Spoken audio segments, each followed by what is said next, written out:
Yes. All right, so it's just three of us since nobody else volunteered to be part of a synchronous call, which is just fine, of course. So we have this proposal out there. There are many that like it and many that intensely dislike it. I don't think that's a mischaracterization. On this high priority merge request proposed high priority merge request process. So why don't we start with Mary? I know you have significant concerns about it. So why don't we start with with where you are on it? Sounds good. So the problem, as I understand it, is that we currently rely on a regular review process, even regardless of how much of a priority there is on whatever the feature or the bug fix or whatever it is to deliver results. So this is not the first time we had a situation like this, and we've always had a bit of an issue on how do we rush things under the deadline. And what you're suggesting with the process here is to create a quick, or how do I put this, but like a more efficient way of handling a merge request as a response to a high criticality merge request requested by a customer. What usually ends up happening is that like whenever we do one of these and whenever there is a retro, there is usually a planning issue that caused the reason, that is the main reason for a high priority merge request. So usually it goes from the issue not being scheduled, or issue not being scoped well enough, or when we started implementing, we ran into more roadblocks, which expanded the problem further, which meant that we cannot finish an item within the time frame that we promised. So I'm going to use the one that kind of prompted one of these. It seems that, to me, at least from what I read, is that the original issue was moved from a milestone to milestone. Then the customer came in and said, well, it needs to happen in this milestone or we're out. And then when we put some effort to actually get the feature resolved or created, the issue scope or the feature scope was not well defined, or it was defined too broadly, which meant that it took us quite a while to get to a point where we can't even discuss merging something. And at the point where we got involved, specifically me and a couple of other reviewers, we recognized fairly quickly that there is like a smaller item that we could ship to satisfy the need for this specific customer. To me, that is not the point where we need to look for a solution. To me, the point is earlier in the cycle. Why did we schedule it too late? Why did we push it from one to another milestone? Why didn't we scope down the feature immediately? Like, why didn't we recognize exactly what would be the smallest possible thing that we need to ship? And then only then look into what was those like final couple of work days, like whether we would even come to that position if we were to look at it.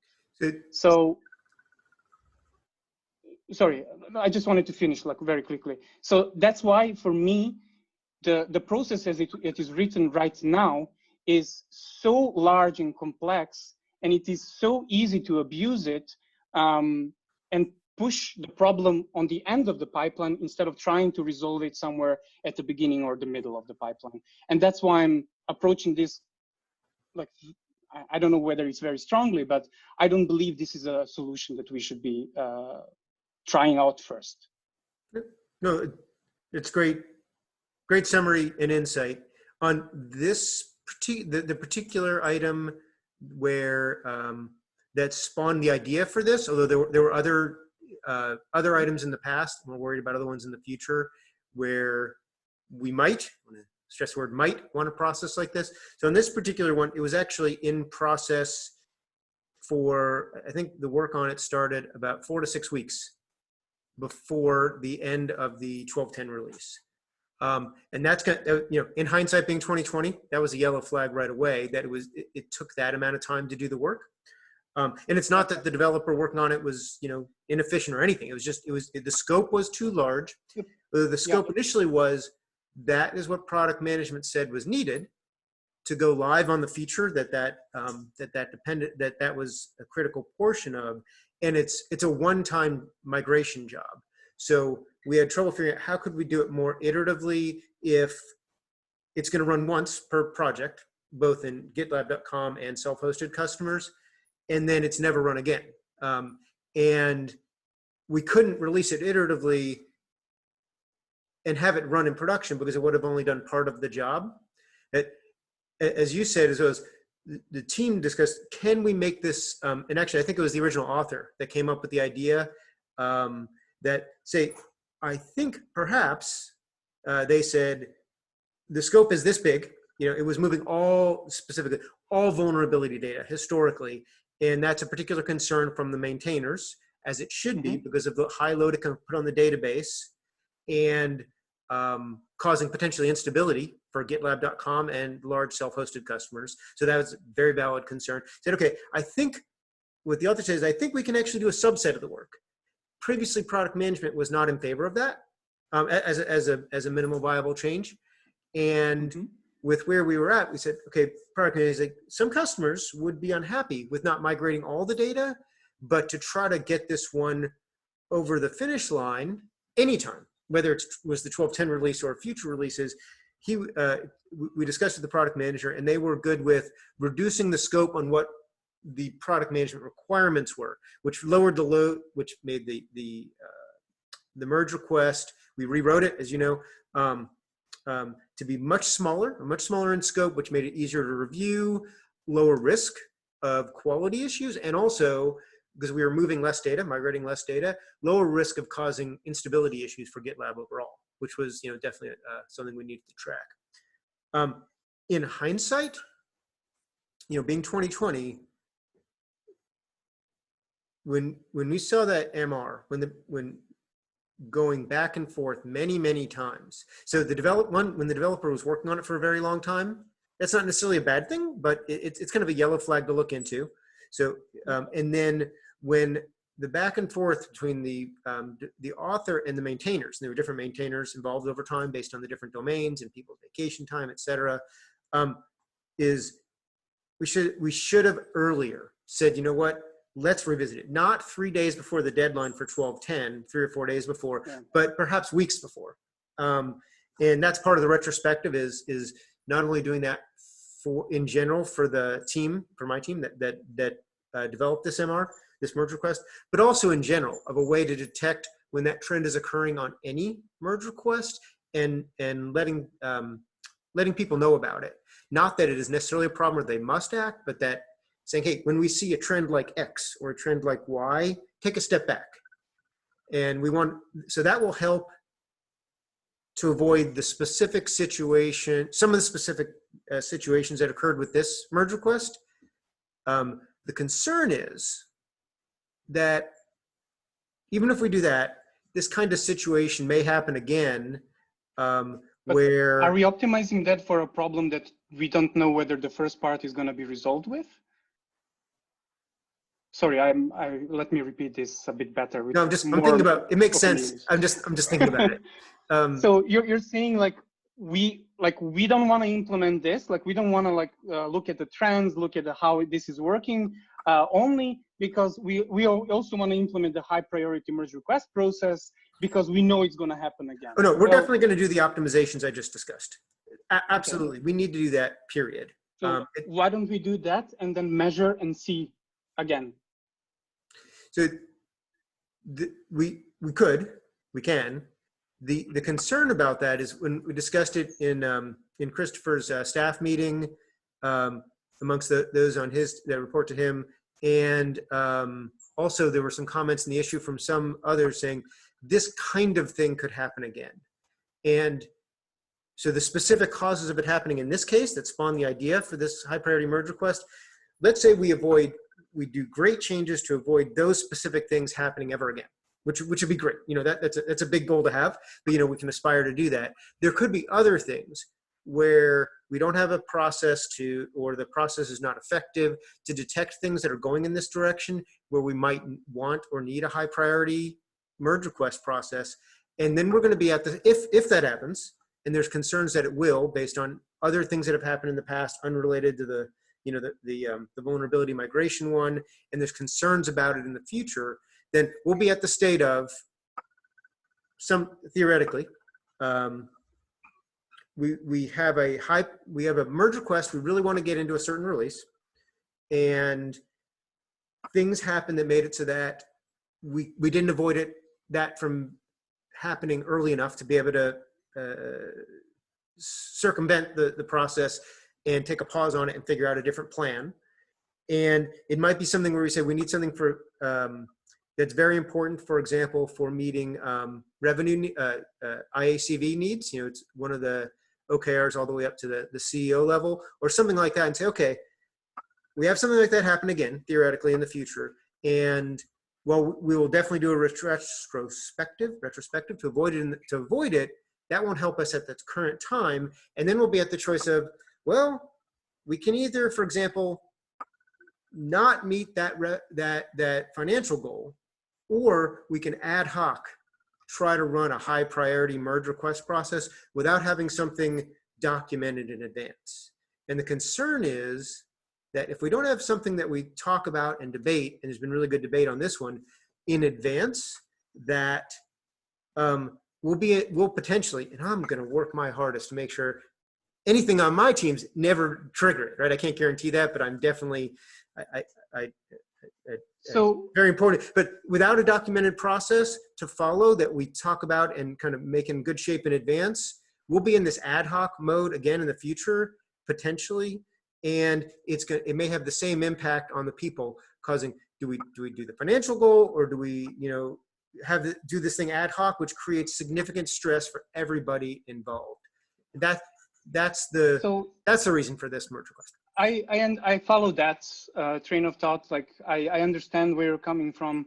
What I don't really understand is why we are like creating this hammer. Like this process is a huge hammer, and we are not specifically defining who can pick up that hammer. We say manager, we say directors, and exactly what you're pointing out to me in this conversation now is my main concern, because it is easy to stick a CEO label interest or a VP of engineering label interest and then justify whatever to just accomplish something that there is a label for it, right? Like, I cannot explain how many times I've seen so far that there was an issue with the CEO label interest applied to it, where people didn't question the actual problem, mostly because there was a CEO label interest label. So they didn't go into whether we can iterate on this, whether we can scope this down, whether like understanding the actual business need more.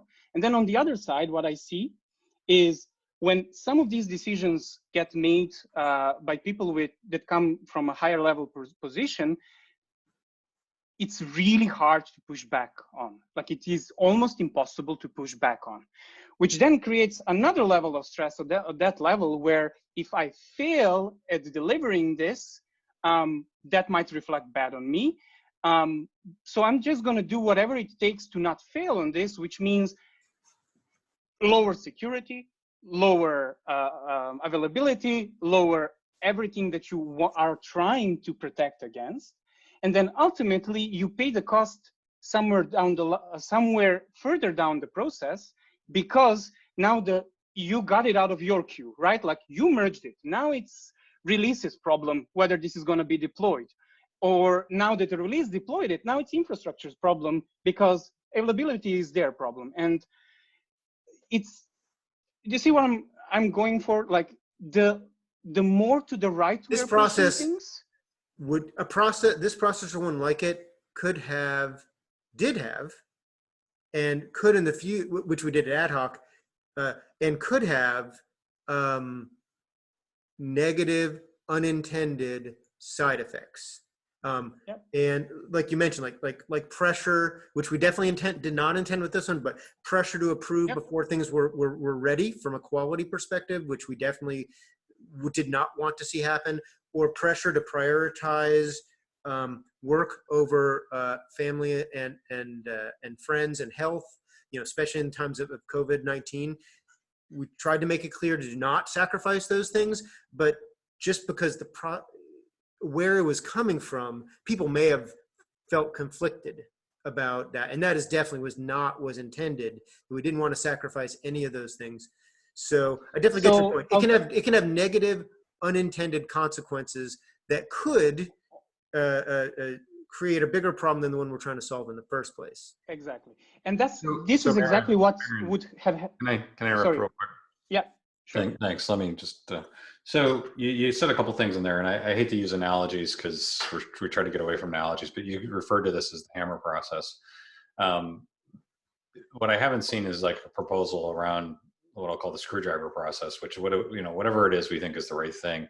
The other thing is I think it's very fair feedback to say that right now the person who determines this is largely the manager working the situation. If that's the primary concern folks have, we could make the DRI for using this capability much higher, right? Like it could be myself, or we could even make it Eric as an example, to say, this is something that we view that we're going to use sparingly, and it kind of might mirror like what we do for headcount resets, which is we have a process there, but when we use it, we really don't like using it. The other, the third option I'll throw out here is we could wait and see this happens again. I think this is a percentages game. No matter how good we get at planning, no matter how good we get at prioritization, reality is we're going to have this situation come up again, just strictly because of the volume we're doing. And you just got to kind of have to realize that I agree that we should push back as much as possible. We should RCA it. We should totally make sure the right folks are being aware of the situation and kind of addressing it from that perspective farther up the hill. But at the end of the day, we may have some IACV on the line. And the other thing I'd kind of point out is that not all MRs made it, right? So we didn't forego the process here just because we put pressure in this particular situation. So in my mind, that's resilience, right? Which is what we would hope, right? Yep. Situation. A couple of things there. We keep repeating IACV, but from my perspective, that is not the only thing I'm looking at, right? I know that this is the business need, right? But I also have the need to make sure that we are good stewards of our open source project, because we release both at the same time, and we don't have a way to detach the two, right? They are in step. So for me, while this is important, I always have to weigh between the two. Do I break somewhere, which I know our open source folk really care about, and then also some customers as well that might not be on the critical path of the feature that we are trying to ship, but they can't upgrade when we ship a feature in a patch release, right? That is something that I continuously have to weigh from my side. Alternative, I agree with you. However good we are at planning, we are never gonna get it 100%. How I would see this process actually work out is whenever there is this critical type of customer interaction, I don't understand why are we not leveraging more of the feature groups. I really don't remember how that process was called now. We renamed it probably a couple of times, but we created small feature teams that were created and disbanded as soon as the feature got delivered. So created at the beginning of the sprint, and then when something got delivered, the team got disbanded. It had multiple different disciplines in, meaning it had some maintainers, it had some people of interest who would be able to be there and respond to any question that is necessary to get things moving quickly. That had the same, at least in my opinion, that had the same mandate in mind, which is deliver a certain feature, but it had a completely different pressure level there, because yes, we said we want to deliver it by this time, but because it was very clear who owns what. I'm a reviewer in this time zone. I'm a reviewer in that time zone. I'm a front-ender, back-ender, database, or whatever we have. And you exactly had things specified in those small mini teams. And it was really clear who takes over the next shift, so to speak, when they're working. And did we miss some of those deadlines as well with those features? I think we did, but at least it was very clear and very visible that we were shipping an MVC and we were continuously moving things forward. I think something like that for high impacting features should be implemented prior to an actual high priority merge request where someone pulls the line and says, okay, now it's time to go. And in this case, for the one that spawned this idea, the vulnerability migration, we sort of did that. The customer didn't give us enough lead time on must be in 12/10 or we're not going to renew our contract. They gave us about 3 weeks, and previously.